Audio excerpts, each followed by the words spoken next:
Olá e bem-vindos. Hoje vamos falar de algo que pode tirar o sono a qualquer fotógrafo imobiliário. Como é que um simples clique, um único disparo da câmara, se pode transformar num erro que custa literalmente dezenas de milhares de euros. E o pior? É um erro que muitos profissionais cometem sem sequer darem por isso. Pode parecer um exagero, não é? Achar que uma fotografia pode custar uma carreira. Mas, acreditem, os riscos legais que estão escondidos na fotografia imobiliária são muito reais e as consequências, bem, podem ser mesmo devastadoras. Por isso, vamos lá mergulhar a fundo nisto e perceber passo a passo como é que podemos proteger o nosso trabalho e, claro, a nossa reputação. Muito bem. Antes de avançarmos, é importante fazer a devida nota de autoria. Os conteúdos para este guião foram preparados e validados pelo Mário Pereira. Foram gerados com o apoio do Notebook LM e podem conter lapsos ortográficos, sem prejuízo da correção e validade substancial.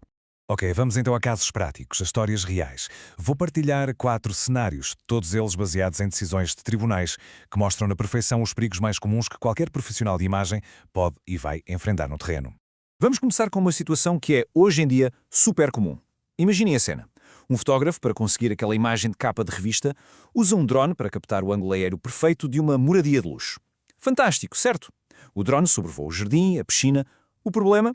Fez tudo isto sem sequer falar com os proprietários dos terrenos vizinhos. E o resultado disto?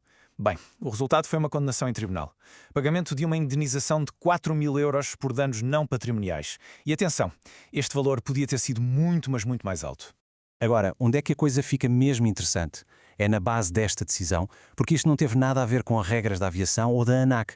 A condenação baseou-se na violação da reserva da intimidade da vida privada, e este é um direito absoluto. O que é que isto quer dizer, na prática? Quer dizer que a simples captação de imagens, mesmo que não haja qualquer intenção de espiar ou devassar a vida de alguém, já é considerado um ato ilícito.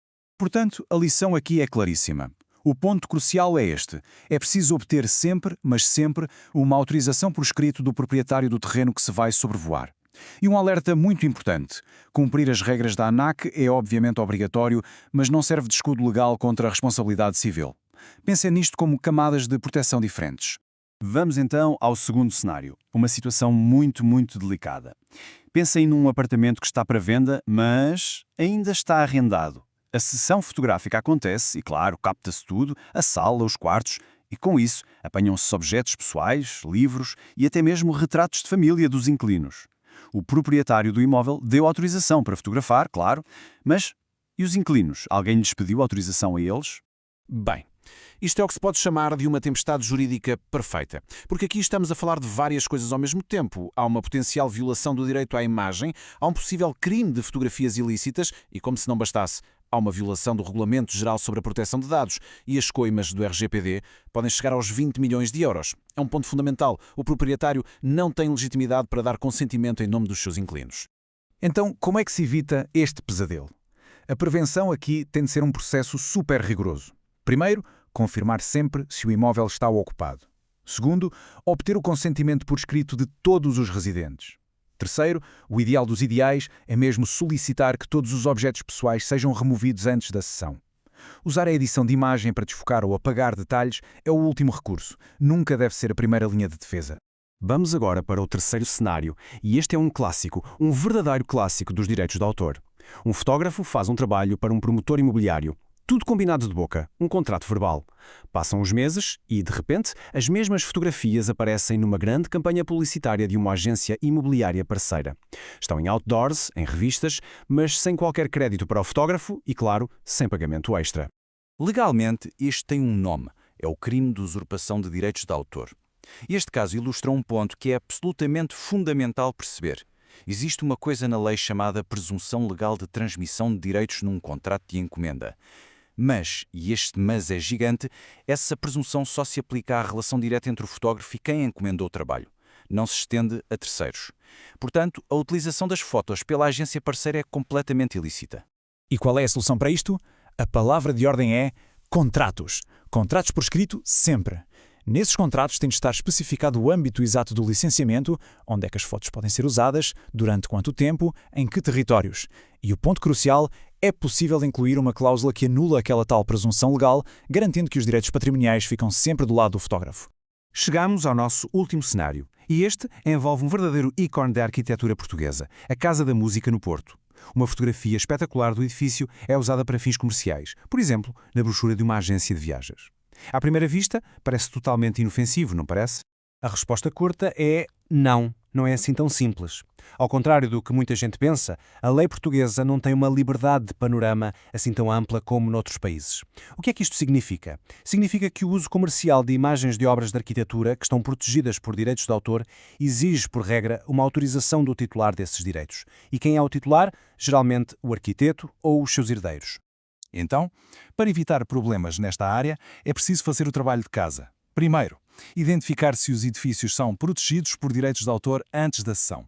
Segundo, se o uso for comercial, é preciso solicitar autorização. Uma outra dica de ouro é incluir uma cláusula de indemnidade no contrato com o cliente que o responsabiliza por garantir todas estas autorizações. É uma salvaguarda muito importante. Ok, já vimos os problemas, os sustos, os cenários de risco. Agora vamos focar-nos nas soluções. Pensem nisto como a vossa caixa de ferramentas legais, aquilo que todo fotógrafo imobiliário devia ter sempre à mão para trabalhar tranquilo. Esta checklist de 6 pontos é basicamente o resumo de tudo o que falámos até agora. É o processo a seguir antes de cada trabalho. Ponto 1. Identificar bem o cliente e confirmar que tem legitimidade para encomendar o trabalho. Depois, verificar o estatuto de ocupação do imóvel. Avaliar os riscos de direitos de autor, quer da arquitetura, quer de obras de arte. Planear a operação com drone, se for o caso. Gerir a questão dos dados pessoais. E, por fim, o sexto e mais importante ponto, meter tudo isto num contrato escrito que defina todas as licenças e responsabilidades.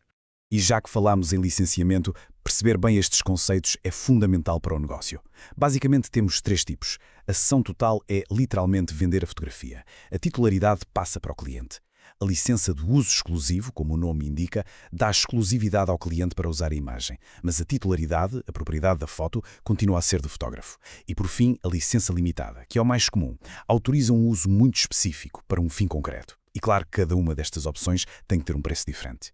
E agora, o plano de emergência. O que fazer se, apesar de toda a prevenção, algo correr mal? O que fazer se chegar aquela carta registada, uma notificação de um advogado? A primeira reação é o pânico, mas isso não ajuda nada. É preciso ter um plano. Nesta situação, os primeiros passos são absolutamente críticos. Regra número 1. Não responder imediatamente. Resistir à tentação de ligar ou mandar um e-mail a tentar resolver. Regra número 2. Preservar todas as provas. Contratos, e-mails, mensagens, tudo. Regra número 3. Se tiver um seguro de responsabilidade civil, contactá-lo de imediato. E regra número 4. Consultar um advogado especializado.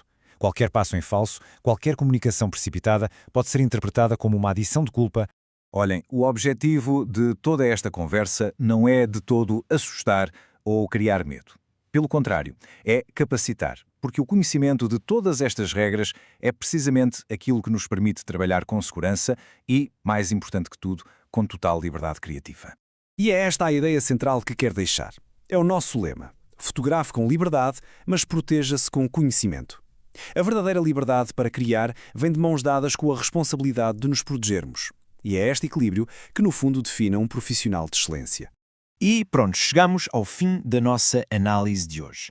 Se ficou alguma dúvida, se há algum ponto que não ficou claro ou se existem outros temas jurídicos sobre fotografia que gostariam de ver abordados, por favor deixem as vossas perguntas e sugestões nos comentários. São essas vossas questões que nos ajudam a criar os próximos guias. Muito obrigado e até à próxima.